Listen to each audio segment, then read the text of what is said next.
ಜಿಲ್ಲೆಯ ಜೆಡಿಎಸ್ ಪಕ್ಷಕ್ಕೆ ಕೆಲವರು ಸೇರಿ ಹಂಗಾಮಿ ಜಿಲ್ಲಾಧ್ಯಕ್ಷರನ್ನ ಆಯ್ಕೆ ಮಾಡಿರುವುದನ್ನು ಖಂಡಿಸಿರುವ ಪಕ್ಷದ ಮುಖಂಡರು ಮುಂದಿನ ದಿನಗಳಲ್ಲಿ ಪಕ್ಷದ ಕಾರ್ಯಕರ್ತರು ಸೇರಿ ನೂತನ ಜಿಲ್ಲಾಧ್ಯಕ್ಷರ ಆಯ್ಕೆ ಮಾಡಿ ಪಕ್ಷದ ವರಿಷ್ಠರ ಒಪ್ಪಿಗೆ ಪಡೆಯಲಾಗುತ್ತೆ ಅಂತ ತಿಳಿಸಿದ್ದಾರೆ.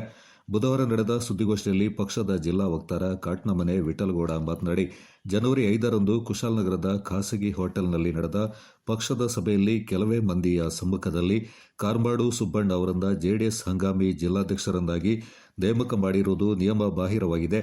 ಈ ಆಯ್ಕೆಯನ್ನ ಪಕ್ಷದ ಮುಂಚೂಣಿ ಕಾರ್ಯಕರ್ತರು ಒಪ್ಪುವುದಿಲ್ಲ ಅಂತ ಹೇಳಿದರು. ಈ ಹಿಂದೆ ಜಿಲ್ಲಾಧ್ಯಕ್ಷರು ರಾಜೀನಾಮೆ ನೀಡಿರುವುದರಿಂದ ಜಿಲ್ಲಾಧ್ಯಕ್ಷ ಸ್ಥಾನ ಖಾಲಿ ಇತ್ತು. ಆದರೆ ಉಳಿದ ಪದಾಧಿಕಾರಿಗಳು ಪಕ್ಷದ ಚಟುವಟಿಕೆಯಲ್ಲಿ ತೊಡಗಿಸಿಕೊಂಡಿದ್ದಾರೆ.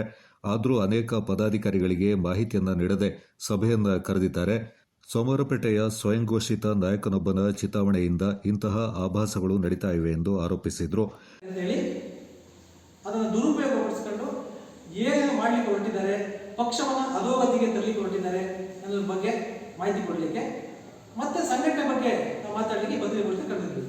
ಮೊನ್ನೆ ನೋಡಿ ಸ್ನೇಹಿತರೆ, ಮೊನ್ನೆ ಸೋಮವಾರ 5ನೇ ತಾರೀಕು ಒಂದು ಜಿಲ್ಲಾಧ್ಯಕ್ಷರನ್ನ ಆಯ್ಕೆ ಮಾಡಲಿಕ್ಕೆ ಅಂತ ಹೇಳಿ ಒಂದು ಟಾಪ್ ಇನ್ ಟೌನ್ ಹೋಟೆಲಲ್ಲಿ ಕುಶಾಲನಗರದಲ್ಲಿ ಮೀಟಿಂಗ್ ಅಂತ ಹೇಳ್ತಾರೆ.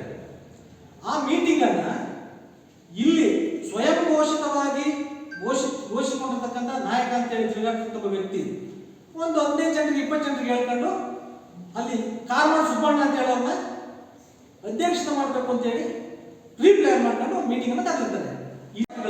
ಯಾರಿಗೂ ಕೂಡ ಇನ್ಫಾರ್ಮ್ ಮಾಡಿರಲ್ಲ. ನನಗೆ ಗಮನಕ್ಕೆ ಬಂದ ತಕ್ಷಣ ನಾನೇನ್ ಮಾಡ್ತೀನಿ, ವಾಟ್ಸಪ್ ಗ್ರೂಪ್ಗೆ ಹಾಕಿ ಮತ್ತೆ ಹಳೆಯ ನಾಯಕರುಗಳು ಏನಿದ್ರು ಆದಷ್ಟು ಅವರಿಗೆ ಫೋನ್ ಕರೆಗಳನ್ನ ಮಾಡಿ ನಾನು ಕೂಡ ಕುಶಾಲನಗರಕ್ಕೆ ಹೋಗ್ತೀನಿ. ಅವತ್ತೇನ ಅಲ್ಲಿ ಹೆಚ್ಚು ಕಡಿಮೆ 90-100 ಜನ ಸೇರ್ತಾರೆ. ಸೇರಿದಾಗ ಈ ಸ್ವಯಂ ಘೋಷಿತ ನಾಯಕ ಇದಾರಲ್ಲ ಇಲ್ಲಿ ಇದರಲ್ಲ, ಅವ್ರು ಏನ್ ಮಾಡ್ತಾರೆ, ಹಂಗಾಮಿ ಅಧ್ಯಕ್ಷತೆ ಮಾಡೇ ಬಿಡೋಣ ಅಂತೇಳಿ ಕಾರ್ಮಾಡ ಅವ್ರ ಜೊತೆಗಾರರು 5-6 ಜನ ಸೇರ್ಕೊಂಡು ಕಾರ್ಮಾಡ ಸುಬ್ಬಣ್ಣ ಅವ್ರನ್ನ ಮಾಡಬೇಕು, ಸೆಲೆಕ್ಟ್ ಮಾಡಬೇಕು ಅಂತ ಮಾಡ್ತಾರೆ. ರಿಟೈರ್ಡ್ ಟೀಚರ್ಸ್ ಇದ್ದಾರೆ, ರಿಟೈರ್ಡ್ ಲೆಕ್ಚರರ್ಸ್ ಇದ್ದಾರೆ, ಎಂಪ್ಲಾಯೀಸ್ ಇದ್ದಾರೆ, ಇವರೆಲ್ಲ ಕೂಡ ಜೆಡಿಎಸ್ ಅಭಿಮಾನಿಗಳು. ದಯವಿಟ್ಟು ಇದನ್ನು ಅರ್ಥ ಮಾಡ್ಕೋಬೇಕು. ಇದರಿಂದಾಗಿ ಈ ಸ್ವಯಂ ಘೋಷಿತ ನಾಯಕರಿಂದಾಗಿ ಪಕ್ಷ ಹಾಳಾಗ್ತಾ ಇದೆ.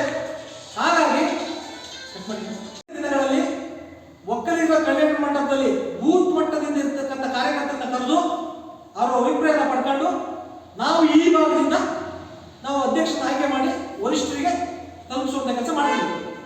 ಇನ್ನು ಮುಂದಿನ ವಿಚಾರ ಇದ್ರೆ ಏನು MLA ಎಲೆಕ್ಷನಲ್ಲಿ ನಮ್ಮ ಅಭ್ಯರ್ಥಿ ಹತ್ರ ದುಡ್ಡು ತಗೊಂಡು ಎಲ್ಲರೂ ಬರೀ ಇವರೇ ಯಾರಿಗೂ ಗೊತ್ತಿಲ್ಲದಾಗಿ ಇವರೇ ಎಲ್ಲೋ ಒಂದು ರೂಮ್ನಲ್ಲಿ ಉಳ್ಕೊಳ್ಳೋದು, ಎಲ್ಲೋ ಇದು ಮಾಡ್ಕೊಂಡು ಇವರು ಪಕ್ಷ ಸಂಘಟನೆ ಇಲ್ಲ.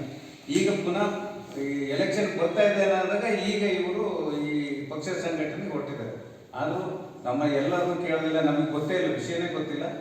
ಎಲ್ಲರೂ ಈ ವಿಠಲ್ ಅವರು ನಮಗೆ ವಾಟ್ಸಪ್ ಹಾಕಿದ ಮೇಲೆ ನಮ್ಗೆ ಗೊತ್ತಾಗಿದ್ದು. ಅವತ್ತಿನ ಕಾರ್ಯಕ್ರಮ ನಮಗೆ ಗೊತ್ತಿಲ್ಲದೆ ಅಂದರೆ ನಾವು ಹೋಗೋಕ್ಕಾಗಿರಲಿಲ್ಲ. ಈ ಲೀಡರ್ಗಳು ಅಂತ ಏನಿದ್ದಾರೆ ನಾಯಕರುಗಳು, ಅವರೆಲ್ಲ ಒಂದು ಪಂಚಾಯತಿ ಎಲೆಕ್ಷನ್ ನಿಂತು ಗೆದ್ದರೆ ಅವರಿಗೆ ರಾಜ್ಯ ಅಧ್ಯಕ್ಷರು ಬೇಕಾದರೂ ಕೊಡಿಸುವ ಅಂತ ನನ್ನ ಅಭಿಪ್ರಾಯ ಅಷ್ಟೇ. ಅಲ್ಲಿಗೂ ಕಳಿಸೋದು, ಇಲ್ಲಿಗೂ ಕಳಿಸೋದು. ಇವರು ಮಧ್ಯರಾತ್ರಿ 12 ಗಂಟೆ ಕಳೆದು 2 ಅಭ್ಯರ್ಥಿ ಹೋಗಿ ಅಲ್ಲೂ ದುಡ್ಡು ತಗೊಂಡು ಮುತ್ತಪ್ಪನ ಬಲಿಪಶು ಮಾಡಿದ್ರು. ಮುತ್ತಪ್ಪ ಅವರು ಪ್ರಾಮಾಣಿಕ ವ್ಯಕ್ತಿ. ಅವತ್ತು ಪಕ್ಷಕ್ಕೆ ಬೇಕಾದಷ್ಟು ವ್ಯಯ ಮಾಡಿದ್ರು. ಜನ ಹೇಳಿದ್ರು, ಮಂತರ್ಗೌಡ ಒಲೆ ಮಂಜವರು ಹಣ ಕೊಟ್ಟು ಅಂತ ಹೇಳಿದ್ರು. ಅವ್ರು ಧರ್ಮಸ್ಥಳ ಕಾಲರು ಪ್ರಮಾಣ ತಗೊಂಡು ಯಾರು ಹೋಗಿಲ್ಲ. ಮುತ್ತಪ್ಪ ನೇರ ಒಳ್ಳೆ ವ್ಯಕ್ತಿ. ಪಾಪ ನಿಜವಾಗ್ಲೂ ನನ್ನ ಆತ್ಮಹತ್ಯೆ ಇತ್ತು. ಅವರು ಏನೋ. ಮಡಿಕೇರಿ ಕ್ಷೇತ್ರ ಸಮಿತಿ ಅಧ್ಯಕ್ಷ KT ಪರಮೇಶ್, ಜಿಲ್ಲಾ ಪ್ರಧಾನ ಕಾರ್ಯದರ್ಶಿ ಮಂದಣ್ಣ, ಸಂಘಟನಾ ಕಾರ್ಯದರ್ಶಿ ಆನಂದ್, ಹಿರಿಯ ಮುಖಂಡ ಹೊಸಬೀಡು ಹೂವಯ್ಯ ಈ ಸಂದರ್ಭ ಪಾಲ್ಗೊಂಡಿದ್ದರು.